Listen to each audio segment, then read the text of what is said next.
कन्नौज, समृद्धि और साजिशों का शहर। राजा जयचंद के शासन काल में एक रहस्य हर रात उनके महल पर उतरता था।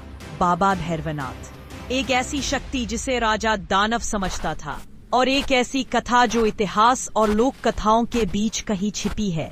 रात दर रात जब राजा सोते, वही क्षण था जब बाबा भैरवनाथ उनकी रानी के साथ चौपड़ खेलने महल में उतरते। राजा जयचंद इस रहस्य से विचलित रहते। कौन है यह जो हर रात उनके राजमहल की सुरक्षा बेध कर प्रवेश कर जाता है? उधर दूसरे राज्य का राजकुमार जगदेव पंवार क्षत्रिय कुल में जन्मा, पर भाग्य में उसे देश निकाला दिया। अपने ही पिता के आदेश से निर्वासित भटकता हुआ वह कन्नौज पहुंचा और राजा जयचंद के दरबार में साधारण पहरेदार के रूप में नियुक्त हुआ। राजा ने जगदेव में वीरता और दृढ़ निश्चय देखा और उन्होंने अपने सबसे बड़े भय बाबा भैरवनाथ को पकड़ने की जिम्मेदारी उसी को सौंप दी। अंधेरी रात, बादलों से ढका चांद, महल के प्राचीरों पर जगदेव तलवार थामे गश्त करता हुआ मन ही मन बोल रहा था, महाराज, जब तक प्राण है आपके शत्रु को महल की ओर कदम नहीं बढ़ाने दूंगा। हर रात की तरह बाबा भैरवनाथ मस्ती में उड़ते घोड़े पर सवार होकर कन्नौज की तरफ चले आ रहे थे। जैसे ही कन्नौज के महल में उतरे तो किसी ने उनका रास्ता रोका। इस बार उनका सामना होने वाला था जगदेव पंवार से। भाग्य ने इस रात दो महाशक्तियों को एक ही राह पर ला खड़ा किया। भैरवनाथ धीरे धीरे जगदेव की तरफ बढ़े।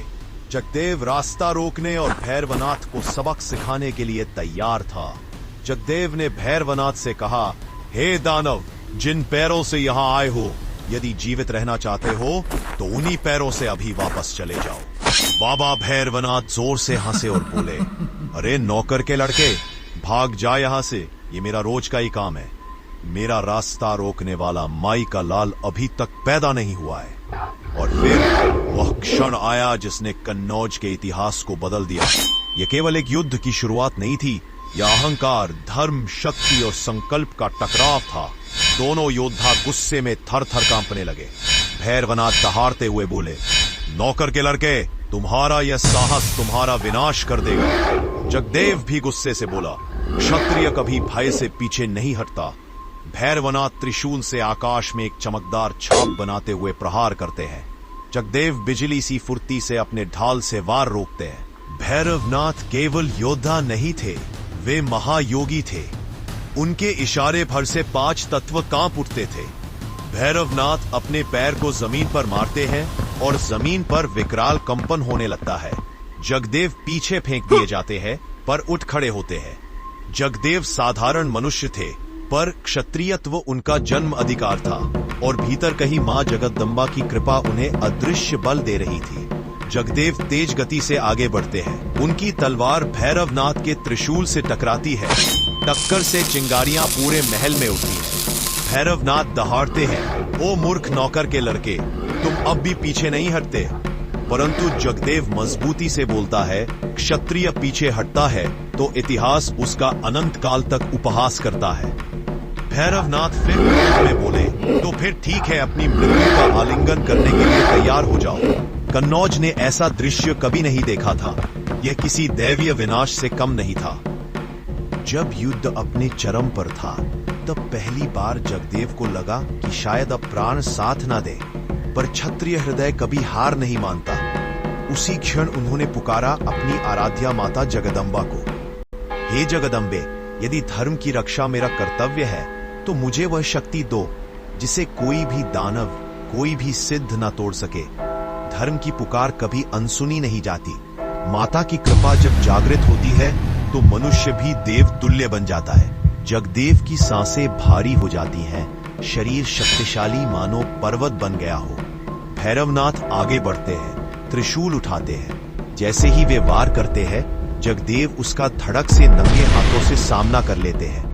जगदेव के काले बाल तेज हवा में उड़ने लगते हैं। उनके कदमों से धरती कांपने लगती है। भीषण युद्ध होता है और जगदेव अब भैरवनाथ पर भारी पड़ने लगता है। क्षत्रिय का क्रोध जब धर्म के लिए जागता है तब उसका सामना देव भी नहीं कर पाते। जगदेव अत्यंत क्रोध में आकर बोलते हैं, भैरवनाथ, यह कन्नौज है और यहाँ धर्म का अपमान करने वालों की यही गति होती है। जगदेव भैरवनाथ को पूरी शक्ति से जमीन पर पटक देते हैं। धूल का गुबार उठता है। भैरवनाथ ने ऐसा आघात पहले कभी नहीं सहा था। भैरवनाथ उठने की कोशिश करते हैं, पर उनका दाहिना पैर अस्वाभाविक रूप से मुड़ जाता है। पैर अब टूट चुका था। भयंकर पीड़ा से भैरवनाथ कराहने लगते हैं। अद्भुत अजय माने जाने वाले भैरवनाथ आज पहली बार हार की पीड़ा महसूस कर रहे थे। भैरवनाथ जमीन पर पड़े हैं। धूल, रक्त, टूटा हुआ पैर, उनकी आंखों में आंसू आ जाते हैं। आसमान में बिजली कौंधती है। भैरवनाथ दर्द में कराते हैं, जगदेव रुक जाओ, मेरे पैर, मैं नहीं लड़ सकता। जिस योद्धा ने देवताओं को भी चुनौती दी थी, आज वह मनुष्य के हाथों परास्त होकर विलाप कर रहा था।